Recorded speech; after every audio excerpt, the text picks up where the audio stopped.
সবচেয়ে বড় অর্জনটা যেটা আমি মনে করি, এখন কর্তৃত্ববাদ ফেসিবাদের পক্ষে কথা বলাটা ডিফিকাল্ট।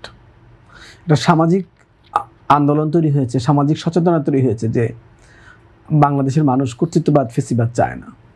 এই উপলক্ষে রাষ্ট্র কাঠামো পরিবর্তনের, সংবিধান পরিবর্তনের নানান প্রস্তাব এবং অলরেডি কিছু কার্যকরও হয়েছে। আপনি জানেন যে 133টা অধ্যাদেশের মধ্যে প্রায় 119টা অধ্যাদেশে কিন্তু কার্যকর হয়েছে।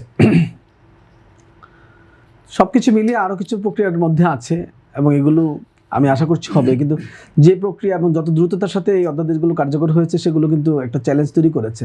আমরা অনেকেই সংস্কারের পক্ষে, আমিও সংস্কারের পক্ষে, সংস্কার চাই, জবাবদিহিমূলক সরকার চাই, কিন্তু এটার যে আজকেই হতে হবে সব কিছু একবারই করা যাবে, এক্ষুনি করা যাবে, এটার সাথে আমার একটা দ্বিমত আছে। আমি মনে করি যে পৃথিবীর প্রত্যেকটা দেশে যখন গণতন্ত্রের উত্তরণ ঘটেছে তারা কিন্তু সময় নিয়েছে। বাংলাদেশের মানুষ গণতন্ত্র একদম কপি করতে চাচ্ছে অনেক সময় মনে হচ্ছে যে, এবং সব কিছু মনে হচ্ছে না 1 বছর 1.5 বছরেই একটা গণতান্ত্রিক প্রক্রিয়ার মধ্যে যেতে হবে। অর্থনৈতিক কাঠামো যেমন পরিবর্তনের সময় লাগে, রাজনৈতিক কাঠামো আরও বেশি সময় লাগে। আপনি দেখেন 1776 সালে আমেরিকা স্বাধীনতা লাভ করেছে, 1901 সালের দিকে নারীদের ভোটাধিকারের প্রশ্ন আসছে।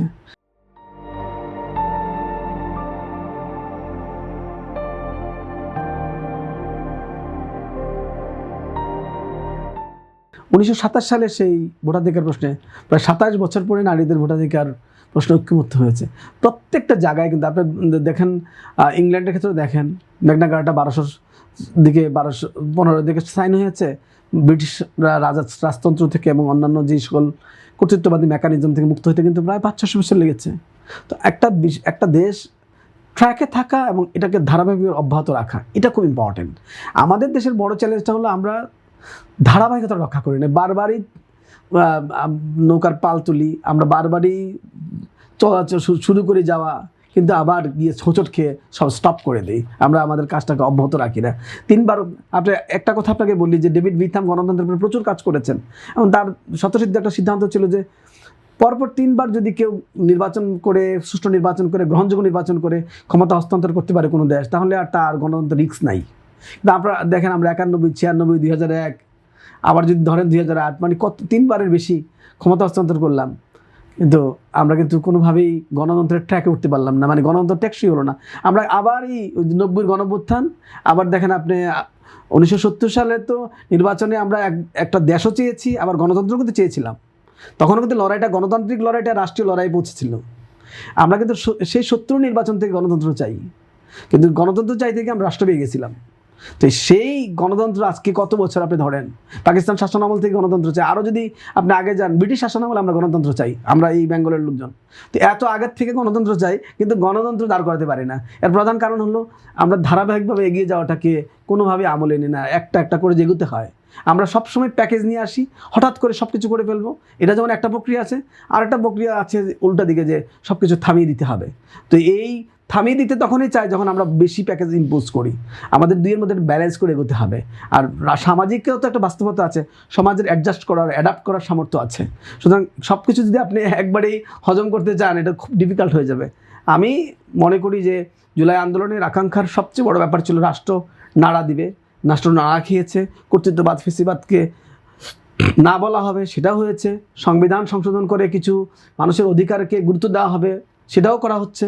এখন এগুলো কার্যকর করা এবং এগুলোকে আরও বেশি করে গণমানুষের উপযোগী করা, মানুষকে এখানকে ঐক্যবদ্ধ করা, স্টেক হোল্ডারদেরকে এখানে নিয়ে আসা। আমরা এই সংস্কার কাজেও তো স্টেক হোল্ডারদেরকে সেভাবে আনতে পারিনি। তো এখন এটাও এই প্রশ্ন তো কখনো আসেই নাই যে জনতা কোথায়, জনতা এই যে সংস্কারের কার্যক্রম করছে সেখানে পাবলিক কিন্তু ইনভলভ না। আমরা যে এতগুলো সংবিধান সংশোধন করলাম, মানে অধ্যাদেশ জারি করলাম, এগুলো কিন্তু পাবলিক ইনভলভ না। কিন্তু বারবার তো বলা হয়েছে প্রত্যেকটি রাজনৈতিক দলের নেতারা কিন্তু সেখানে ছিলেন এবং বলা হয় রাজনৈতিক দলের নেতারা তারাই জনগণের প্রতিনিধি হিসেবে সেখানে। এটা আমরা একবার করেছি, কিন্তু আমরা 12 তারিখের নির্বাচনের পরে আর এই বিষয়টাকে এভাবে নিতে চাই না। আমার কাছে মনে হয় না সারা জীবনে আমরা রাজনৈতিক দলের প্রতিনিধিত্ব দিয়েই শেষ করে দেব। একটা পর্যায়ে ব্যক্তি মানুষটাকে, সিটিজেনের একটা অধিকার আছে। আমাদেরকে স্টেক হোল্ডারকে ইনভলভ করতে হবে, নাগরিকের সেখানে তো মতামত দিতে হবে। নির্বাচন হয়েছে, হ্যাঁ, সেটা নির্বাচন হয়েছে, গণভোটও হয়েছে, নির্বাচনে প্রত্যেকটি মানুষ পুরো বাংলাদেশ সেখানে কিন্তু সেটা অংশগ্রহণ হয়েছে, করেছে। কিন্তু প্রক্রিয়াগুলোতে ঠিক নাই। আপনি দেখেন 1991 সালে আমরা যে প্রক্রিয়ায় গণভোট করলাম, 2026 আসে কিন্তু আমরা গণভোটটা সেই প্রক্রিয়া করি নাই, যার ফলে আমরা কি করি সবসময় তাড়াহুড়ো করি, আবার নিজেদের মতো করে মেকানিজম ইম্পোজ করি। এই যে সংস্কার কমিশনে একটা নিজেদের মতো করে মেকানিজম ইম্পোজ করেছে, যার ফলে দেখা যাচ্ছে কি ওয়াইডলি যে অ্যাকসেপ্টেন্স সবার কাছে, সেটা কিন্তু ইভেন 91 সালে যেই অ্যাগ্রিমেন্টটা ছিল আমাদের সব দলের মধ্যে, এবং সেটা যেটা আমরা কার্যকর করেছি দ্বাদশ সংশোধনীর মাধ্যমে, সেটাও কিন্তু যতটুকু করেছিলাম যে গণভোট, প্রথমত রাজনৈতিক দল, তারপরে সংসদে আলাপ, তারপরে সংসদে পাস, তারপরে গণভোট এবং রাষ্ট্রপতির স্বাক্ষর, সেই প্রক্রিয়াটাও কিন্তু আমরা এই 26-এ পুরোপুরি অনুসরণ করতে পারি নাই। সারা ওয়ার্ল্ডে কিন্তু সংবিধান সংশোধনের একটা প্রক্রিয়া আছে। তো আপনি যত বেশি অ্যাকসেপ্টেড করতে চান, তত বেশি আপনাকে প্রসেস ফলো করতে হবে।